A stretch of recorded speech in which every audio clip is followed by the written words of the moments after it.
तो इस एपिसोड की स्टार्टिंग स्कूल के स्टेडियम में बचे हुए स्टूडेंट को दिखाने से होती है। वे लोग मॉन्स्टर के अटैक से काफ़ी ज़्यादा डरे हुए थे।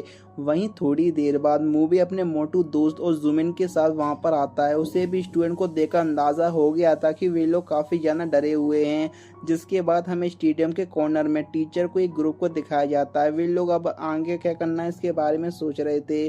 तभी उनमें से एक टीचर को सेफ जोन के बारे में याद आता है कि सिटी में एक ऐसी जगह है जहाँ पर कोई भी मॉन्स्टर नहीं जा सकता। जिसे सुनकर सारे टीचर सेफ जोन में जाने के लिए कहते हैं। मगर इसमें एक प्रॉब्लम थी, वे लोग इतने सारे स्टूडेंट को एक साथ बाहर लेकर नहीं जा सकते, क्योंकि ऐसा करने से मॉन्स्टर की नज़र उन पर पड़ सकती है और उन लोगों की जान खतरे में आ सकती है। जिस पर एक सेल्फिश टीचर कहता है कि ज़रूरी नहीं है कि हम स्टूडेंट्स को भी अपने साथ लेकर जाएं, हम लोग अकेले भी वहाँ पर जा सकते हैं। लेकिन ये आइडिया बाकी के टीचरों को पसंद नहीं आता, क्योंकि उनका मानना होता है कि टीचर को हमेशा अपने स्टूडेंट्स का साथ देना चाहिए। तभी मुफिन के टीचर को एक आइडिया आता है कि हम उन स्टूडेंट्स को पहले भेजेंगे जिन्हें मैजिक का यूज़ करना सही से आता है, ताकि वे लोग मॉन्स्टर को ट्रैक कर सकें और फिर उनके बताए हुए रास्ते से हम बाकी के स्टूडेंट को सेफ जोन में लेकर जा सकते हैं। जिसके बाद अपने टीचर स्पेशल ग्रुप बनाने के लिए सारे स्टूडेंट को बात करते हैं, जिसे सुनकर कुछ बौद्ध स्टूडेंट सामने आकर ग्रुप में ज्वाइन होने के लिए तैयार होते हैं, जैसे कि जुमिन और मूवे। इसके साथ और भी स्टूडेंट होते हैं जिसके बारे में मैं आपको एपिसोड के साथ बताऊंगा। वहीं ये सब जेंग और मुफिन गेट पर खड़े होकर सुन रहे थे, जिस पर मुफिन कहता है कि इतने सारे स्टूडेंट्स को बाहर लेकर जाना बेवकूफ़ी भरा आइडिया है, क्योंकि लार्ज नंबर ऑफ स्टूडेंट को मॉन्स्टर काफ़ी इजीली ट्रैक कर सकता है, इसलिए मैं भी स्पेशल ग्रुप में ज्वाइन करूंगा। तभी जेंग उसे पूछता है कि ऐसी सिचुएशन में भी इतना शांत होगा कैसे सोच पा रहे हो। जिस पर मुफिन कहता है कि तो क्या करना चाहिए, पैनिक में आकर अपने आप को मॉन्स्टर के हवाले कर देना चाहिए। जिसके बाद वे दोनों अंदर आते हैं और सभी स्टूडेंट को बताते हैं कि वे लोग भी स्पेशल ग्रुप में ज्वाइन कर रहे हैं। वहीं मुफिन को देखकर सब लोग काफ़ी ज़्यादा खुश होते हैं, क्योंकि मुफिन उन सभी से काफ़ी ज़्यादा स्ट्रांग होता है। तभी सीन कट होता है और हम लिनमेन को भागते हुए देखते हैं, क्योंकि उसके पीछे एक मॉन्स्टर पड़ा हुआ था। लिनमेन उसे अटैक करने की कोशिश करती है, मगर वो मॉन्स्टर बच जाता है और अब वो लिनमेन पर अटैक करने वाला होता है कि सही टाइम पर यंग उसे बचा लेता है।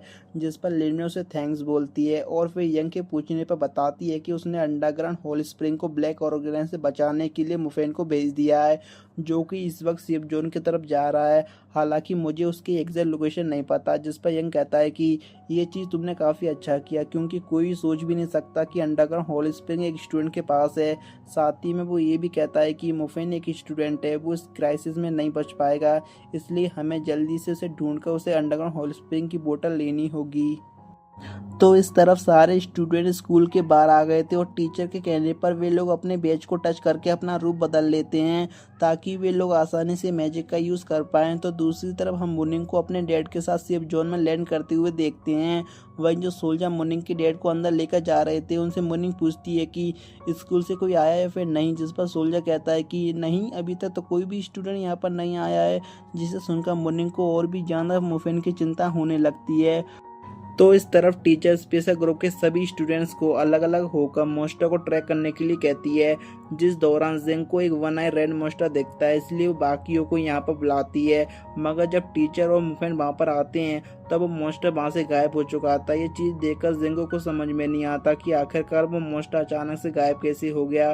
तो टीचर ईयर एलिमेंट वाले स्टूडेंट को आगे का एक चक्कर लगाकर आने के लिए कहती है, जिसे सुनकर जेंग और लू नाम की लड़की आगे देखने के लिए जाते हैं। और जब वो लू आसपास का एरिया चेक कर रही थी, तभी उसके पीछे एक रेड मॉन्स्टर आता है और देखते ही देखते उस पर हमला करके उसे मार देता है। वहीं उसकी चिल्लाने की आवाज़ सुनकर मुफिन तुरंत वहाँ पर आता है और लू की हालत देखकर चिल्लाते हुए अपना गुस्सा दिखाता है। इसके बाद सारे स्टूडेंट्स लू की डेड बॉडी के आसपास आते हैं, जिसकी हालत देखकर उन्हें काफ़ी डर लग रहा था, क्योंकि वे लोग काफ़ी अच्छे से जानते थे कि उनका एक गलत कदम उनकी जान तक ले सकता है। तभी जेंग अपनी गर्लफ्रेंड यूही के पीछे एक रेड मॉन्स्टर को आते हुए देखता है, मगर उसके इन्फॉर्म करने से पहले मॉन्स्टर यूही पर अटैक कर देता है। यह देखकर जू नाम के स्टूडेंट अपनी लाइटनिंग एलिमेंट से मॉन्स्टर पर अटैक करने की कोशिश करता है, मगर मॉन्स्टर उसके अटैक से बच जाता है। जिसे देखकर मुफिन अपनी लाइट एलिमेंट से उस पर अटैक करता है, जिसे मॉन्स्टर पैरालाइज हो जाता है और फिर लाइट एलिमेंट का यूज़ करके मॉन्स्टर को एक ही अटैक में मार देता है। इधर जू मुफेन से पूछता है कि तुमने मॉन्स्टर पर एक ही बार में अटैक कैसे किया, क्योंकि वो तो काफ़ी फास्ट मूव कर रहा था। जिस पर मुफेन कहता है कि हमें उसकी करंट लोकेशन पर नहीं बल्कि उसकी बॉडी मूवमेंट को देखकर उसकी फ्यूचर लोकेशन पर अटैक करना चाहिए, और मैंने ऐसा ही किया।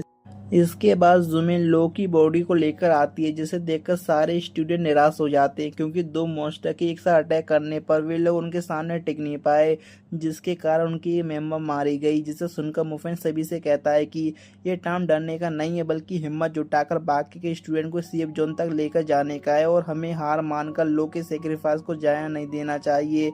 जिस पर सारे लोग एग्री करते हैं। आगे टीचर भी मुफेन से पूछती है कि इतनी खतरनाक सिचुएशन में भी तुम शांत रहकर सही डिसीजन कैसे ले पा रहे हो।